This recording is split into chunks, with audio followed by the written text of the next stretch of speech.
Welcome to the Friday Spotlight Energy Report for September 24th, 2010. Hosted by Jed Knutson, Shona Kay, and Chantel Flanders. Here is Shona Kay with this week's major headlines. Thanks, Jed. On Sunday morning, just before 6 a.m. Central Time, retired Coast Guard Admiral Thad Allen stated, "We can finally announce that the Macondo 252 well is effectively dead." While the threat of the BP oil leak was for all purposes removed weeks ago, everyone breathed a sigh of relief, knowing that the well is now permanently sealed. However, there is still much work in regards to cleanup efforts in the area. Incoming BP Chief Executive Robert Dudley stated that the current costs are at $9.5 billion, with expectations of final costs being approximately $32 billion. Multiple private groups believe that there are still large amounts of oil trapped under the surface of Gulf waters, but the National Oceanic and Atmospheric Administration disagrees. An independent report published on August 19th stated that there was an undersea plume stretching 22 miles under the Macondo well location. NOAA representatives have tested the waters and are reporting increasingly lower concentrations of oil being found, and that they are not finding the concentrations detailed in the independent report. Actor Kevin Costner is back in the BP cleanup picture. In June, BP purchased some of the oil cleanup devices that Costner's company developed. Costner presented his $850 million oil spill cleanup plan to Congress on Wednesday. He told the congressional panel, "We can choose to enlist a fleet of 6,000 vessels that are hampered by their lack of training and preparedness, or we can create a dedicated fleet of 190 state-of-the-art vessels." Costner's $850 million estimate is for startup costs only, and it would cost approximately $150 million a year to maintain the fleet in a state of readiness. On Tuesday, several U.S. senators were to propose legislation requiring that utilities use clean energy sources to generate a certain amount of power. In July, this provision was removed from proposed oil spill legislation. The standalone bill is being proposed by both Democratic and Republican senators. Now over to Jed for our top energy news stories in the United States.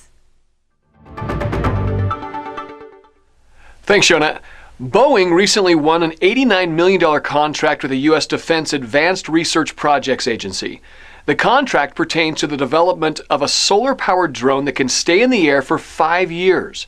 Boeing's Huntington Beach facility is handling most of the design work for the project. If the drone is successfully developed, it is expected to be used as a communication and spy aircraft. Sharp Corporation recently agreed to purchase Recurrent Energy in San Francisco, California for $305 million. This allows Sharp, the largest solar panel manufacturer in Japan, to branch into solar power plant construction. The latest move by Sharp was the result of increased competition from solar panel manufacturers in China. The deal should be finalized by the end of 2010. Through its ownership of solar power developer Recurrent, Sharp can diversify and further penetrate the U.S. market. Duke Energy is giving 2 of its hydropower plants a $15 million facelift. The upgrade will entail installing new energy-efficient turbines and several other components that will increase the overall capacity of the plants by over 300 megawatts by the year 2019. Wal-Mart is doing its part to promote alternative energy as the company recently announced it would be doubling its solar energy usage. The company plans to install rooftop solar arrays on as many as 20 stores over the next 18 months. Wal-Mart is already a staunch supporter of solar energy, having just completed the installation of solar units at 20 of its stores and warehouses in both Hawaii and California.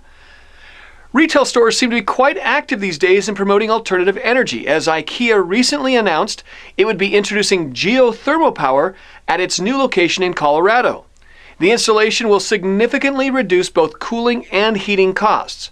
IKEA already makes use of geothermal energy at 15 of its international locations, but this will be the first store in the United States to use this form of alternative energy. Now over to Chantel with more energy news from around the world. Thanks, Jed. Malaysia drew interest from the energy investment community this week when it announced that it would be promoting $444 billion in projects from the private sector. Among these projects is a significant investment in nuclear energy. This is being done to reverse the recent economic slump experienced by Malaysia as the country hopes to achieve the status of a developed nation within the next decade. A government-run company in China is negotiating construction details with Pakistan officials for a nuclear power facility in Pakistan. The China National Nuclear Corporation plant would have a 1 gigawatt capacity and would supplement existing Chinese nuclear power plants already located in Pakistan. Nuclear power in Pakistan is cause for concern in both India and the United States, as both countries believe its presence makes it easier for Taliban extremists to obtain nuclear material. In September, Kuwait announced that it plans to construct 4 1,000-megawatt nuclear reactors by 2022. The country has been very active, as it already has power agreements in place with France and Japan, and has now signed a memorandum of cooperation with Russia for nuclear energy generation. This agreement will cover a period of 5 years.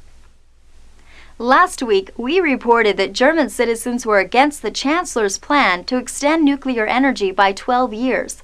This past Saturday, they took their protest to the streets. Tens of thousands of protesters came out to show their displeasure. They held banners, blew whistles, and waved flags in the capital's business district in an effort to dissuade the Chancellor from keeping the reactors operational until 2033, 12 years longer than initially planned. That is your energy news for this week. For more headlines, visit us at worldenergymedia.com. This is Chantel Flanders for Jed Knutson and Shona Kay at World Energy Media. Thanks for watching and have a great day.